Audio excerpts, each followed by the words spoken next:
इससे प्रीवियस वाली वीडियो में हमने क्या पढ़ा कि हमारे पास कोलेस्ट्रॉल का मेटाबॉलिज्म क्या होता है, उसकी इंपॉर्टेंट साइट ऑफ सिंथेसिस क्या है, हमें रिक्वायरमेंट क्या है, फंक्शन क्या है उसका। हमने ट्रिक्स को पढ़ा, हमने 2 ट्रिक्स यूज़ की और उसके मुताबिक सारे स्टेप्स को हमने याद किया।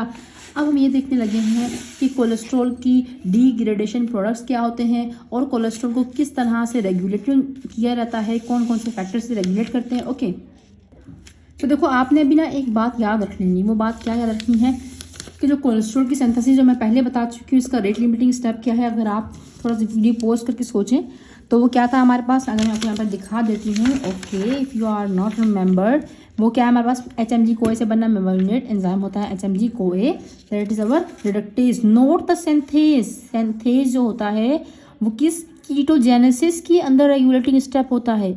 कोलेस्ट्रॉल मेटाबॉलिज्म में HMG CoA रिडक्टेज होता है। और मैं आपको पहले ही बता चुकी हूँ ये वाले स्टेप्स कीटोजेनेसिस में भी सेम है, ये वाले स्टेप्स कोलेस्ट्रॉल के मेटाबॉलिज्म में भी सेम है। फ़र्क कहाँ आ रहा है, इस स्टेप में आ रहा है जहाँ पर HMG CoA से बनता है मेवलिनेट। ठीक है, याद रखना इस बात को। अच्छा, अब यहाँ पर क्या है, बेसिकली इसकी जो है ना वो रेगुलेशन कैसे होती है।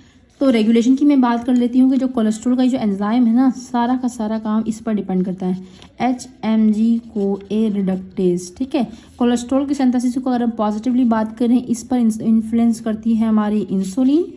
इस पर पॉजिटिव जो इम्पैक्ट होता है वो किसका होता है, वो जैसे कि हमारे पास बेसिकली आ कर भी इंसुलिन का ही होगा पॉजिटिव इफेक्ट। लेकिन अगर नेगेटिव इफेक्ट की बात करें तो वो बहुत सारे लोग इस पर नेगेटिव इफेक्ट करते हैं। वो क्या है, सबसे पहले वो कहते हैं ना कि जो आप खुद, तो वही चीज़ खुद के अपने खुद के ही लोग, यानी कि कोलेस्ट्रॉल के खुद ही जो कंपाउंड ज़्यादा हो जाए तो फिर क्या करते हैं, उस पर नेगेटिव इफेक्ट देते हैं। इसी के अलावा अगर हमारे पास जो है ना बेसिकली स्टेटिन जो ड्रग्स होते हैं वो इस पर नेगेटिव इफेक्ट देते हैं। इसी के अलावा इस एंजाइम के लिए जो नेगेटिव इफेक्ट होता है, very very important, according to the hormones, that is our glucagon, epinephrine and norepinephrine, ये क्या करते हैं, इस पर नेगेटिव इफेक्ट देते हैं। यहाँ तक बात समझ आ गई। तो जब भी कोलेस्ट्रॉल बॉडी में ज़्यादा होगा, वेरी गुड थिंग कि HMG CoA रिडक्टेज को इनहिबिट करेगा, कोलेस्ट्रॉल बनेगा ही नहीं और एक्सेसिव बॉडी में कोलेस्ट्रॉल सिंथेसिस नहीं होगी। ठीक है, अब हम यहाँ पर बात कर लेते हैं कि हमारे पास कोलेस्ट्रॉल के डिग्रेडेशन प्रोडक्ट्स क्या होते हैं। बेसिकली देखो, अगर आप बात करो ना कोलेस्ट्रॉल के डिग्रेडेटिव प्रोडक्ट्स की, तो वो हमारे पास क्या होते हैं। पहली बात तो है कि कोलेस्ट्रॉल हमारी बॉडी में, ये मैं किसकी बात कर रही हूँ, डिग्रेडेशन की बात कर रही हूँ। डिग्रेडेशन की अगर मैं बात करूँ तो कोलेस्ट्रॉल जो है हमारी बॉडी में मेटाबोलाइज नहीं हो सकता। कोई रीज़न पूछे तो आप रीज़न में क्या बताओगे कि इसकी जो कोलेस्ट्रॉल रिंग होती है ना, cholesterol ring, yes you are hearing right, जो इसकी कोलेस्ट्रॉल रिंग होती है वो बहुत ज़्यादा स्टेबल होती है। इसकी रिंग का नाम क्या है, स्टीरॉयड रिंग। ये बहुत क्या होती है, बहुत ज़्यादा स्टेबलाइज होती है। हमारी बॉडी इसको कभी भी डाइजेस्ट नहीं कर पाती। तो सिंपल से हमारी बॉडी क्या करती है, इसे कन्वर्ट कर देती है किसके अंदर, पहले इसे कन्वर्जन करती है बाइल सॉल्ट के अंदर, और दूसरा क्या बताया था मैंने कल आपको, इससे पहले वाली वीडियो में, बाइल एसिड के अंदर, सॉल्ट और एसिड के अंदर कन्वर्ट कर देती है। कन्वर्ट करने के बाद क्या करती है, इसको बाइल को रिलीज करती है। कहाँ पर, हमारे, मैंने कहा था ना बाइल में, इससे पहले काइलो माइक्रोन मेटाबॉलिज्म सारा समझा चुकी हूँ कि बाइल जो है यहाँ से निकल कर कहाँ जाता है, हमारी इंटेस्टाइन्स में जाएगा। जब इंटेस्टाइन्स में जाएगा वहाँ पर काम करेगा एंड बाइल हमारा क्या हो जाएगा, फीसिस के थ्रू एक्सक्रीट आउट हो जाएगा।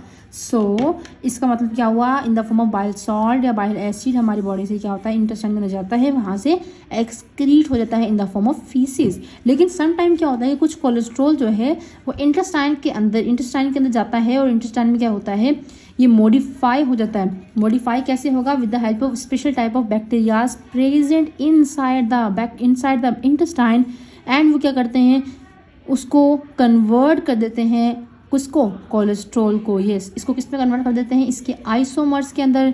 जब इसके आइसोमर्स बन जाते हैं, उन आइसोमर्स का नाम क्या है वो आपको याद रखना है for the sake of MCQs correction.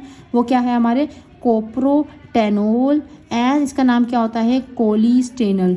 कोप्रोटेनोल, दोबारा एक मरतबा दो मतलब पढ़ो, देखो, टेनोल टेनोल टेनोल, कोप्रोटेनोल, कोली, एक कोली शख्स था, स्टेनल, कोलिस्टेनल। ठीक है, तो ये आपने याद रखना है। ये क्या होता है हमारे पास, ये reduced form of the cholesterol होते हैं, आइसोमर्स होते हैं।